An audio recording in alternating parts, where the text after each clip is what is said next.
మనం ఒక దేశానికి ప్రాణం పోసే ఒక డాక్యుమెంట్ గురించి మాట్లాడుకుందాం. ఇది ఊరికే ఒక రూల్ బుక్ కాదు, ప్రపంచంలోనే అతిపెద్ద ప్రజాస్వామ్యానికి ఊపిరిలాంటి భారత రాజ్యాంగం. అసలు దీన్ని ఎలా తయారుచేశారు, మన హక్కుల్ని ఇది ఎలా కాపాడుతోంది? పదండి వివరంగా తెలుసుకుందాం. మొదటగా ఒక ఇంట్రెస్టింగ్ ఫ్యాక్ట్తో స్టార్ట్ చేద్దాం. మన భారత రాజ్యాంగం ప్రపంచంలోనే అత్యంత పొడవైన లిఖిత రాజ్యాంగం. అంటే ఇది కేవలం కొన్ని చట్టాల కలెక్షన్ కాదు, 100 కోట్ల మందికి పైగా ప్రజల కలలు, వాళ్ల ఆశయాలతో అల్లిన ఒక పెద్ద కథ అన్నమాట. ఇప్పుడు ఈ నంబర్ చూడండి, 2 సంవత్సరాలు 11 నెలలు 18 రోజులు. ఇదేదో మామూలు టైం కాదు. అప్పుడే పుట్టిన ఒక దేశం, ఎన్నో వైవిధ్యాలతో నిండిన దేశం, తన భవిష్యత్తును తన చేతులతో రాసుకోవడానికి పట్టిన సమయమన్నమాట. ప్రపంచంలోనే అత్యంత పెద్ద, చాలా క్లిష్టమైన రాజ్యాంగాల్లో ఒకటైన మన రాజ్యాంగాన్ని తయారుచేయడానికి ఎంత కష్టపడ్డారో చెప్పడానికి ఈ నెంబరే ఒక సాక్ష్యం. పనిని ఎవరు చేశారు, ఎలా చేశారు? ఇప్పుడు మనం ఆ రాజ్యాంగ నిర్మాతల ప్రయాణంలోకి వెళదాం. వాళ్ళు మన దేశ భవిష్యత్తును ఎలా మలిచారో చూద్దాం. ఈ టైంలైన్ చూస్తే మనకు ఒక క్లియర్ పిక్చర్ వస్తుంది. 1946లో రాజ్యాంగ సభ అనే ఒక ఆలోచన మొదలైంది. 1947లో మనకు స్వాతంత్రం వచ్చాక ఆ సభకు పూర్తి అధికారాలొచ్చాయి. ఇక ఫైనల్గా 1950లో రాజ్యాంగం అమల్లోకి వచ్చి భారతదేశాన్ని ఒక రిపబ్లిక్గా నిలబెట్టింది. ఇదొక పక్కా ప్లాన్తో జరిగిన ప్రయాణం. ఈ మొత్తం ప్రాసెస్లో మనం ఖచ్చితంగా గుర్తుంచుకోవాల్సిన పేరు డాక్టర్ బిఆర్ అంబేడ్కర్. ఈయనే మన రాజ్యాంగ చీఫ్ ఆర్కిటెక్ట్. ఆయన టీం అప్పటికే ఉన్న 1935 భారత ప్రభుత్వ చట్టాన్ని ఒక బేస్గా తీసుకుంది. ఎందుకంటే అందులో అడ్మినిస్ట్రేషన్, ఫెడరల్ సిస్టమ్ లాంటి చాలా విషయాలు ఆల్రెడీ ఉన్నాయి. సో దాదాపు 70% కంటెంట్ అక్కడ్నుంచే తీసుకుని మన రాజ్యాంగానికి ఒక బలమైన పునాది వేశారు. స్వాతంత్రం వచ్చాక రాజ్యాంగ సభ ముందున్న సవాలు అచ్చం ఒక పెద్ద పజిల్ లాంటిది. ఆలోచించండి, 100ల కొద్ది సంస్థానాలు, బ్రిటిష్ ప్రావిన్సులు, లెక్కలేనన్ని భాషలు, సంస్కృతులు, వీటన్నింటినీ కలిపి ఒకే దేశంగా, ఒకే గొడుగు కిందకి ఎలా తీసుకురావాలి? అదే కదా వాళ్ల ముందున్న అతిపెద్ద హిస్టారికల్ ఛాలెంజ్. సరే, ముందుగా మొదటి భాగానికి వద్దాం. ఒక చారిత్రాత్మక ప్రయత్నం, అదే దేశాన్ని ఏకం చేయడం. వాళ్ళ లక్ష్యం ఒక్కటే, ఈ వందలాది సంస్థానాల్ని, బ్రిటిష్ ప్రావిన్స్ని కలిపి ఒక అవినాశకరమైన యూనియన్గా మార్చాలి. అంటేంటి? సింపుల్గా చెప్పాలంటే, రాష్ట్రాలు ఎప్పటికీ విడిపోలేని ఒక బలమైన ఐక్యదేశాన్నే కట్టాలి. ఇది కేవలం రాజకీయంగా కలపడమే కాదు. అసలు ఛాలెంజ్ ఏంటంటే, ఇన్ని రకాల సంస్కృతుల్ని గౌరవిస్తూనే అందరికీ ఒకే రకమైన మోడర్న్ రూలింగ్ సిస్టమ్నివ్వాలి. ఇక రెండవ భాగానికి వస్తే, దేశానికి మార్గదర్శనం అంటే మన ప్రవేశిక. ఇంత పెద్ద బిల్డింగ్ కట్టాలంటే ఒక స్ట్రాంగ్ ఫౌండేషన్, ఒక విజన్ కావాలి కదా. మన రాజ్యాంగాన్ని ఒక బిల్డింగ్లా ఊహించుకుందాం. కొన్ని గోడలను మనం అవసరానికి తగ్గట్టు మార్చుకోవచ్చు, కానీ దాని ఫౌండేషన్ను అంటే ప్రాథమిక నిర్మాణాన్ని ఎవరూ కదిలించలేరు. ఇది ఫ్లెక్సిబిలిటీ, స్ట్రెంగ్త్ మధ్య ఒక పర్ఫెక్ట్ బ్యాలెన్స్ అన్నమాట. సెంట్రల్ గవర్నమెంట్ బలంగా ఉంటుంది, కానీ అదే సమయంలో రాష్ట్రాలకి వాటి అధికారాలు ఉంటాయి. ఈ బేసిక్ స్ట్రక్చర్ను పార్లమెంట్ కూడా మార్చలేదు. ఇప్పుడు మనం రాజ్యాంగం యొక్క గుండె లేదా ఆత్మలాంటి భాగానికి వచ్చాం. అదే పీఠిక అంటే ప్రియాంబుల్. మొత్తం రాజ్యాంగం దేని గురించి చెబుతుందో చెప్పే ఒక చిన్న పరిచయం. పీఠిక అనేది రాజ్యాంగానికి ఒక ఇంట్రొడక్షన్ లాంటిది. అసలు ఈ రాజ్యాంగ నిర్మాతలు ఎలాంటి దేశాన్ని ఊహించుకున్నారు, మన లక్ష్యాలేంటి అనే విషయాలన్నీ ఈ పీఠికలో క్లియర్గా ఉంటాయి. అందుకే దీని రాజ్యాంగం యొక్క ఆత్మ అని అంటారు. ఈ 5 పదాలు మన దేశానికి ఐడెంటిటీ కార్డ్ లాంటివి. చూడండి, ఈ మొదటి వాక్యం, భారత ప్రజలమైన మేము, ఇది మామూలు మాట కాదు, ఇదొక విప్లవం. ఎందుకంటే 100 ఏళ్లుగా రాజులు, చక్రవర్తులు, విదేశీయుల పాలనలో ఉన్న దేశంలో ఫైనల్ అథారిటీ, ఆ అంతిమ అధికారం ఇప్పుడు ప్రజల చేతుల్లోనే ఉంది అని ఇది చాలా క్లియర్గా చెప్పేసింది. అంటే మన దేశ భవిష్యత్తును రాసేది మనమే, ఇంకెవరో కాదు. ఇందులో లౌకిక అనే పదం ఉంది గదా, దీని అర్థమేంటి? సింపుల్, ప్రభుత్వానికి అధికారికంగా ఏ మతమూ లేదు, అన్ని మతాలను సమానంగానే చూస్తుంది. కాని ఇక్కడొక ఇంట్రెస్టింగ్ విషయమేంటంటే, ఈ పదం ఒరిజినల్ రాజ్యాంగంలో లేదు. 1976లో 42వ సవరణ ద్వారా దీన్ని యాడ్ చేశారు. ఎందుకు? దేశం యొక్క సెక్యులర్ క్యారెక్టర్ని ఇంకా బలంగా చెప్పడానికి. దీన్ని బట్టి మనకేమర్థమవుతోంది? మన రాజ్యాంగం అనేది రాతిమీద చెక్కిన శాసనం కాదు, అది కాలంతో పాటు మారే ఒక లివింగ్ డాక్యుమెంట్ అని. ఓకే, నెక్స్ట్ మూడవ భాగానికి వెళ్దాం. ఇది చాలా స్పెషల్, ఒక ప్రత్యేకమైన సమతుల్య నిర్మాణం. దీన్నే పాక్షిక సమాఖ్య వ్యవస్థ అంటారు. ఇంత వైవిధ్యమున్న ఇండియాను మేనేజ్ చేయడానికి మన నిర్మాతలు ఒక మిడిల్ పాత్ ఎంచుకున్నారు. అదేంటంటే దేశం మొత్తం సెంట్రల్ గవర్నమెంట్ కంట్రోల్లో ఉండదు, అలా అని రాష్ట్రాలకు పూర్తి స్వాతంత్ర్యం కూడా ఉండదు. ఈ యునీక్ స్ట్రక్చరే క్వాజీ ఫెడరల్ అన్నమాట. ఈ బ్యాలెన్సింగ్ యాక్ట్ ఎలా పనిచేస్తుందో ఇక్కడ స్పష్టంగా చూడొచ్చు. ఒకవైపు చూస్తే రాష్ట్రాలకు వ్యవసాయం, లోకల్ గవర్నమెంట్ లాంటి వాటిలో సొంత పవర్స్ ఉంటాయి. ఇది ఫెడరల్ ఫీచర్. అదే మరోవైపు దేశ రక్షణ, ఫారెన్ అఫైర్స్, సిటిజన్షిప్ లాంటి కీ ఇష్యూస్లో సెంట్రల్ గవర్నమెంట్కే ఎక్కువ పవర్ ఉంటుంది. ఇది యూనిటరీ ఫీచర్. ఈ రెండింటి మధ్య బ్యాలెన్స్ చేయడమే మన రాజ్యాంగం యొక్క గొప్పతనం. దేశాన్ని కలిపి ఉంచే అసలు సీక్రెట్ కూడా ఇదే. ఇక 4వ భాగం ప్రజలకు ఇచ్చిన ఒక గొప్ప వాగ్దానం, ప్రాథమిక హక్కులు. చూడండి, ఈ బ్లూప్రింట్ కేవలం గవర్నమెంట్ ఎలా ఉండాలి అని చెప్పేది మాత్రమే కాదు. దాని గుండె లోతుల్లో ప్రతి పౌరుడికి ఇచ్చిన ఒక పవిత్రమైన ప్రామిస్ ఉంది. అవే మన fundamental rights. America bill of rights నుంచి ఇన్స్పిరేషన్ తీసుకుని రాసిన ఈ హక్కులు మన సివిల్ లిబర్టీస్కి ఫౌండేషన్ లాంటివి. సమానత్వపు హక్కు, మనకు నచ్చింది మాట్లాడే హక్కు, మత స్వాతంత్ర్యం, ఒకవేళ అన్యాయం జరిగితే కోర్టుకు వెళ్లే హక్కు, ఇలా ఎన్నో రక్షణలు మనకు ఇస్తాయి. ఒక మాటలో చెప్పాలంటే ఇవి ప్రభుత్వం తన హద్దులు దాటకుండా మనల్ని కాపాడే కవచాలు. సరే, ఇప్పుడు 5వ భాగానికి వద్దాం. నిరంతరం పరిణామం చెందే ఆకృతి. నాకైతే ఈ రాజ్యాంగంలో అన్నిటికన్నా అద్భుతమైన విషయం ఇదే అనిపిస్తోంది. ఏంటంటే దీన్ని ఎప్పుడూ ఒక మ్యూజియంలో పెట్టే వస్తువుగా తయారు చేయలేదు. ఇదొక జీవనపత్రం, అంటే ఒక లివింగ్ డాక్యుమెంట్.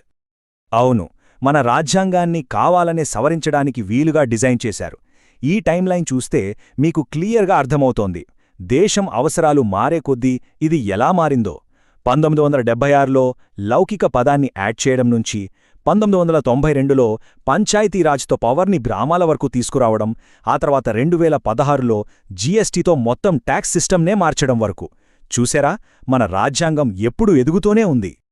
2021 నాటికి మన రాజ్యాంగాన్ని ఏకంగా 105 సార్లు సవరించారు. ఈ నెంబర్ చూసి ఇదేదో వీక్నెస్ అనుకోవద్దు. ఇది దాని బలం. మారుతున్న కాలానికి అనుగుణంగా ఇది తనను తాను మార్చుకోగలదు అనడానికి, దాని డైనమిక్ నేచర్కి ఇదే అతిపెద్ద నిదర్శనం.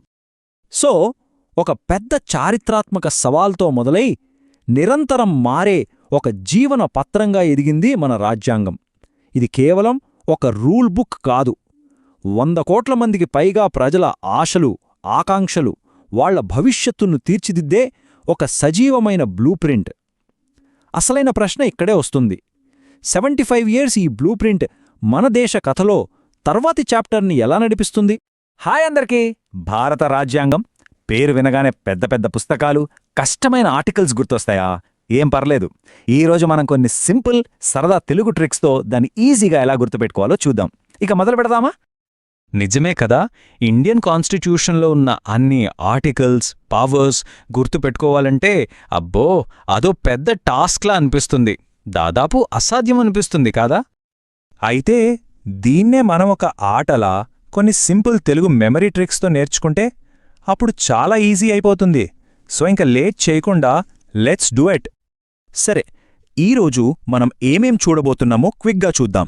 ఫస్ట్ రాజ్యాంగం యొక్క ఆత్మ గురించి, తర్వాత మన సూపర్ రైట్స్, ఆపైన గవర్నమెంట్ గైడ్లైన్స్, మన లీడర్స్, చట్టాలు చేసే ప్రాసెస్, ఇంకా కొన్ని గోల్డెన్ రూల్స్. రెడీనా? Okay, let's start with the first one, రాజ్యాంగం యొక్క ఆత్మ. అదేనండి పీఠిక. సింపుల్గా చెప్పాలంటే ఇది మన కాన్స్టిట్యూషన్కి ఒక ఇంట్రొడక్షన్ అన్నమాట. సో ఈ పీఠికలో మనం మెయిన్గా 2 పాయింట్స్ గుర్తుపెట్టుకోవాలి. ఒకటి, ఇది మన రాజ్యాంగానికి సోల్ లాంటిది. అంటే ఇంత పెద్ద పుస్తకంలో ఏముందో ఒక్క పేజీలో చెప్పేస్తుంది. ఇక రెండోది, సోషలిస్ట్, సెక్యులర్ అనే మాటలున్నాయి కదా, అవి యాక్చువల్గా ఒరిజినల్ కాన్స్టిట్యూషన్లో లేవు. వాటిని 42వ సవరణతో యాడ్ చేశారు. ఇది చాలా ఇంపార్టెంట్ పాయింట్. అయితే ఈ ముఖ్యమైన పదాలన్నింటినీ ఎలా గుర్తుపెట్టుకోవాలి? దానికోసం ఒక ఫన్నీ ట్రిక్ ఉంది. అదే సో సెడ్ ఏ రిపబ్లిక్. ఏంటిదనుకుంటున్నారా? నాతో పాటు చెప్పండి. సో సెడ్ ఏ రిపబ్లిక్. సింపుల్ కదా? ఓకే, ఈ సోసోసెడే రిపబ్లిక్ వెనక స్టోరీ ఏంటంటే జస్ట్ ఇమాజిన్ చేసుకోండి, కొంతమంది ఫ్రెండ్స్ వాళ్ల స్కూల్ లీడర్ కోసం ఒక పాట కడుతున్నారు. వాళ్ళేమంటున్నారంటే, మాకు sovereign and socialist, secular and democratic leader కావాలి మా రిపబ్లిక్ని నడిపించటానికి అని. చూశారా ఆ పదాలన్నీ ఈ పాటలో ఎలా వచ్చేశాయో? ఇక ఎగ్జామ్స్ కోసం ఒక సూపర్ ట్రిక్. జస్ట్ ఆ 3 ఎస్లను గుర్తుపెట్టుకోండి. Sovereign, socialist, secular. ఈ 3S ఫార్ములా అస్సలు మర్చిపోవద్దు. రైట్, రాజ్యాంగం ఆత్మ గురించి చూసేసాం. ఇప్పుడు మన గురించి మాట్లాడుకుందాం. మనకు కాన్స్టిట్యూషన్ ఇచ్చిన కొన్ని సూపర్ పవర్స్ గురించి. ఏంటవి? అవే మన ఫండమెంటల్ రైట్స్, ప్రాథమిక హక్కులు. ఓకే, ఈ ఫండమెంటల్ రైట్స్లో కూడా మనం 2 బేసిక్ విషయాలు తెలుసుకోవాలి. ఫస్ట్, ఇవి ప్రతి సిటిజన్కి గ్యారంటీగా వచ్చే రైట్స్. ఎవరు ఎట్టి పరిస్థితిలోనూ వీటిని మన దగ్గర నుంచి తీసుకోలేరు. సెకండ్, వీటి గురించి మనకు ఆర్టికల్ 14 నుంచి 32 వరకు క్లియర్గా ఉంటుంది. మరి 6 హక్కులని ఎలా గుర్తుపెట్టుకోవాలి? దీనికోసం ఒక పవర్ఫుల్ తెలుగు సెంటెన్స్ ఉంది, జాగ్రత్తగా వినండి. ఫ్రీడంలో ఈక్వాలిటీ, ఎక్స్‌ప్లాయిట్ చెయ్యకుండా రిలిజన్, కల్చర్ని రెమెడీ చెయ్యాలి. అదొక్క వాక్యం గుర్తుంటే చాలు. దీని గుర్తుపెట్టుకోవడానికి ఒక చిన్న స్టోరీ.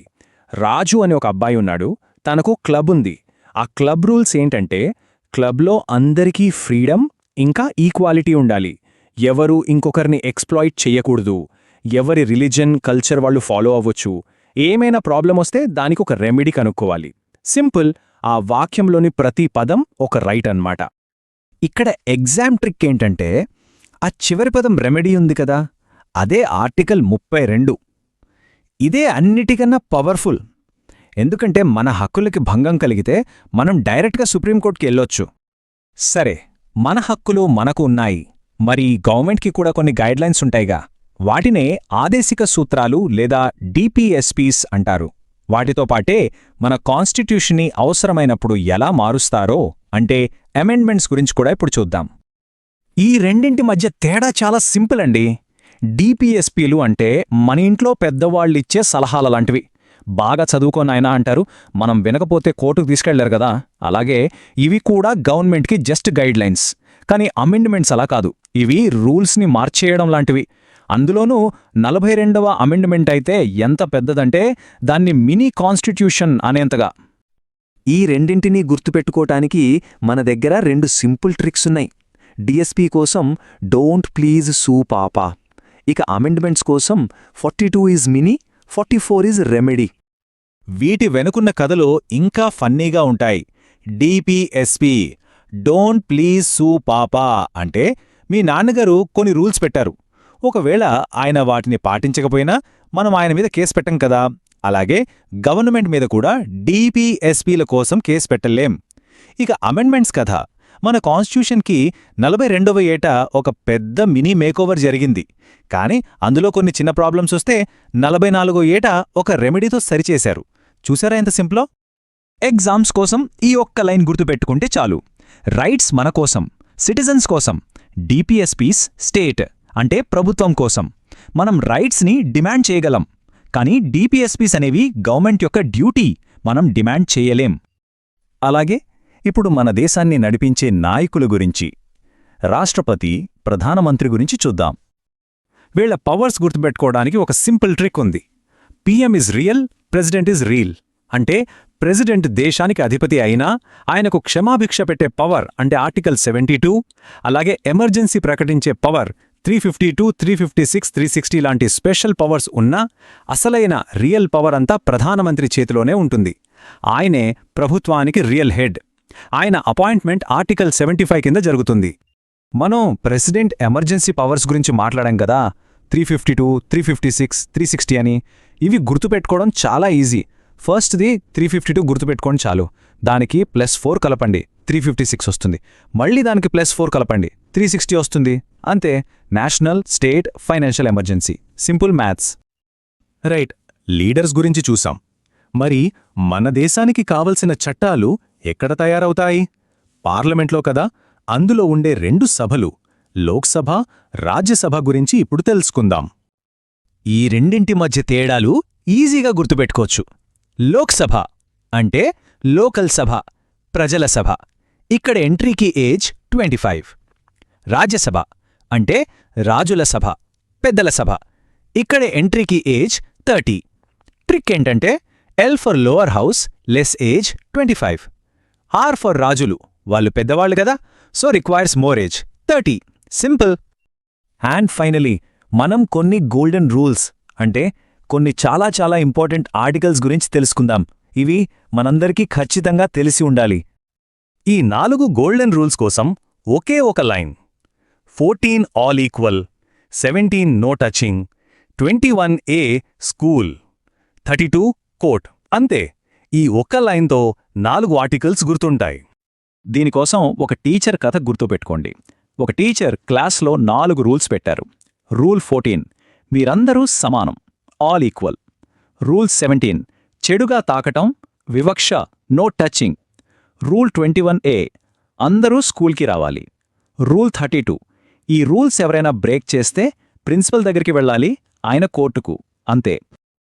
చూశారు కదా, కొన్ని సింపుల్ ట్రిక్స్తో ఇంత పెద్ద రాజ్యాంగాన్ని కూడా ఎంత ఈజీగా గుర్తుపెట్టుకోవచ్చో. సో ఇప్పుడు చెప్పండి, ఈ ట్రిక్స్ నేర్చుకున్నాక కాన్స్టిట్యూషన్లో ఏ టాపిక్ చదవడానికైనా మీకు కాన్ఫిడెన్స్ వచ్చిందా? నెక్స్ట్ ఏ టాపిక్ గురించి తెలుసుకోవాలనుకుంటున్నారో ఆలోచించండి.